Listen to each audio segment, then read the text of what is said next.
Quite recently, the bakkie world has gone mad with all its platform sharing and chopping and changing. For instance, the Ford Ranger is going to be a VW Amarok and vice versa. And by now, you would have heard that the Mazda BT50 is going to be an Isuzu D-Max.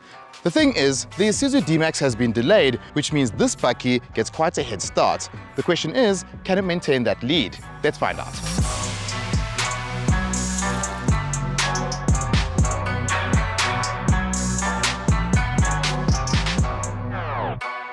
We all know what the Isuzu D-Max is going to look like, and it's a very good looking bakkie, but the big difference between this bakkie and that one is that this one looks much better in my opinion. I really like how Mazda has incorporated all the Mazda design elements that we've come to know and love into a completely different body shape, with of course the front end being what stands out the most, because no matter how far you look at this bakkie, you can automatically see that this is a Mazda. From the A-pillar backwards, it's difficult to make your bakkie stand out. And the BT50 really still looks the business, and we can see that the rear lights have been changed ever so slightly. But overall, this is a very good looking bakkie, with the front end stealing the show.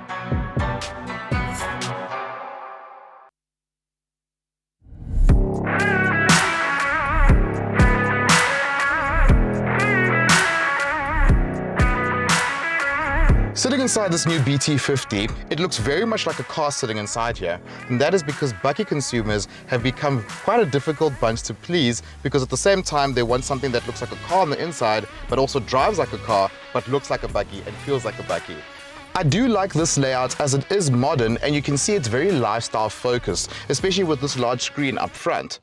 But where this bakkie gets a bit confusing is the materials used. It's a bit of a mixed bag. On the one hand, you've got soft leather or pleather materials that make the bakkie look nice and premium. But then on the other hand, you've got harder materials that also now ruin the experience ever so slightly. It's not terrible in here at all, but I do wish they were quite consistent with the quality of the materials that they use.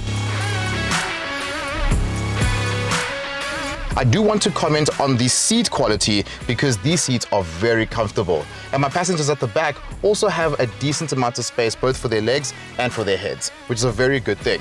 Lastly, this infotainment system, it's a little bit strange to use and it doesn't have a lot of options, but what does save it is that you've got Android Auto and Apple CarPlay, which of course is something that we love.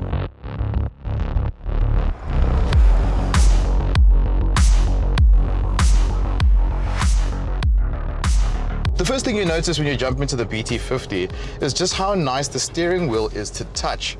The materials they use are quite interesting because they feel like they give your hands more grip to navigate the wheel. And that adds to the whole car-like driving experience that many bakkie owners want. It feels like I'm in a car, but at the same time, it also doesn't feel like I'm in a car.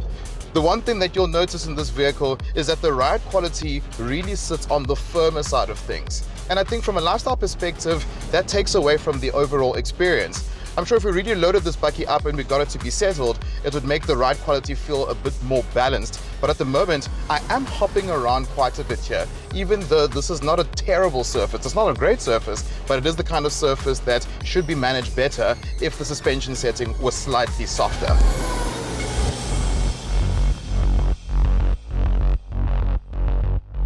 However, the biggest highlight in this specific model is the engine. We have got a 3-litre turbocharged engine that produces 140 kilowatts and 450 Newton meters. And I can tell you that on a long road, you are never short of torque and you're never short of power. So if you really want an engine that's got some oomph on it, this is the engine to get.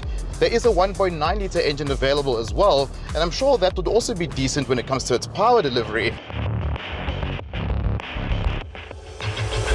Mazda claims that this bakkie will average 8.9 liters per 100 kilometers.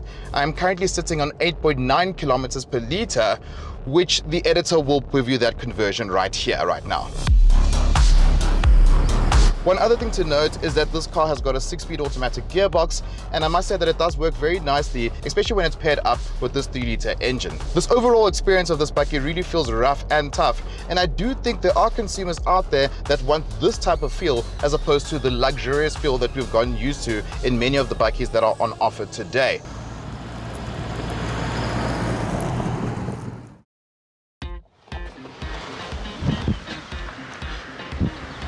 If you're the owner of a previous generation BT50, I think you're going to like this bakkie because it takes on that recipe and improves on it. On the other hand, if you are the kind of consumer that wants an ultra-luxurious bakkie, the BT50 might not tick all the boxes you want to be ticked. Let's hope the upcoming D-Max fixes all of those shortcomings.